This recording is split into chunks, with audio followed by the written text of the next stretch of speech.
আজ দেখাবো থানকুনি পাতার পেঁয়াজুর রেসিপি। প্রথমে আমার ছাদ বাগান থেকে সংগ্রহ করলাম থানকুনি পাতা। পাতাগুলো ধুয়ে কুচি করে কেটে নিলাম। আগেই আমি মুসুরির ডালটা বেটে রেখেছিলাম। এর সাথে দিয়ে দিলাম পেঁয়াজ কুচি, কাঁচামরিচ কুচি, একটু আদা পেস্ট, একটু লাল মরিচ গুঁড়ো, একটু হলুদ গুঁড়ো, স্বাদ মতো লবণ, সব একসাথে মাখিয়ে একটা একটা করে তেলের মধ্যে ছেড়ে দিলাম। পেঁয়াজের সাথে পরিবেশন করার জন্য তৈরি করে নিতে পারেন পুদিনা ও ধনিয়া পাতার চাটনি।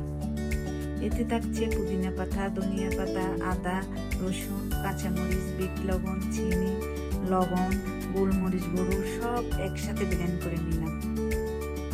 এই তো প্রস্তুত থানকুনি পাতার মুচমুচে পেঁয়াজু সাথে চাটনি।